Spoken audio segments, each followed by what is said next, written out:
Stay with us. U.S. Secretary of State Marco Rubio met his NATO counterparts in Turkey amid a flurry of negotiations aimed at producing a ceasefire agreement between Russia and Ukraine. Rubio has now stated that the United States is open to virtually any mechanism to get Ukraine peace as the U.S. continues to push for a ceasefire that continues to remain elusive. Aditya, my colleague, is also with us on the broadcast. Aditya, it seems that there is desperation creeping in when it comes to the peace between Russia and Ukraine by the Republican government in the United States.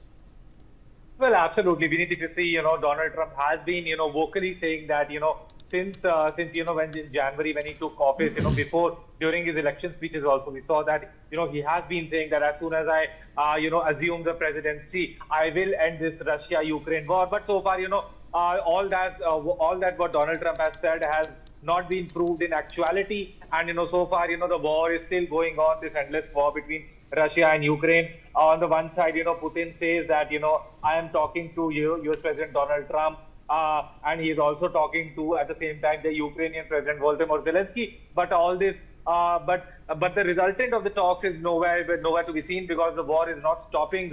US always says that they are closely engaging with Russia and Ukraine. And some time back we also saw that Ukrainian President Volodymyr Zelensky had also maintained that that now he hopes that Russia will agree to the ceasefire, and finally which will end this Russia-Ukraine war that has been going for the last 3-4 years, and which has claimed so many lives on both the sides. So now it is a very complex issue now. It needs to be seen from here on.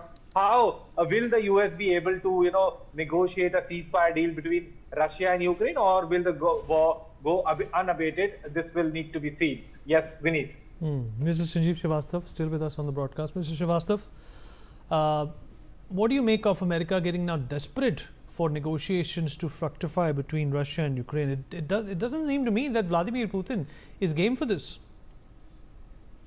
Well, Vinith, I think United States of America is trying hard, and they have Trump administration. They have done their best thus far with regard to ending this war between Russia and Ukraine. And Donald Trump had promised to the American voters and to also the rest of the world that he will end this war if he becomes president again. So he's obviously trying to do everything, whatever he can to end this conflict.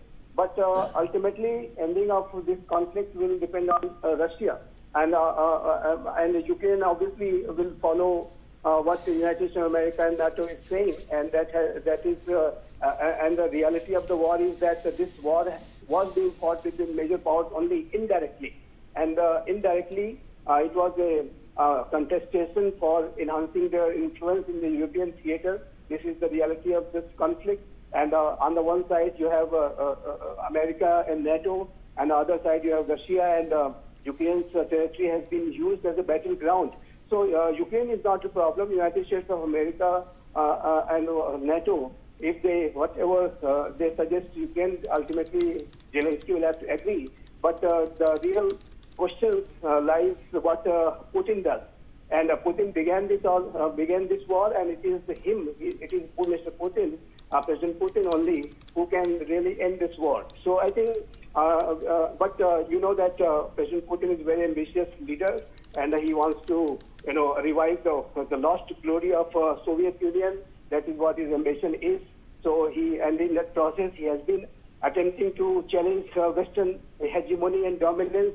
And he has used Ukraine to challenge that Western hegemony and dominance. All right, Mr. Srivastava, appreciate you joining us. Unfortunately, we have run out of time, but definitely lots to read here.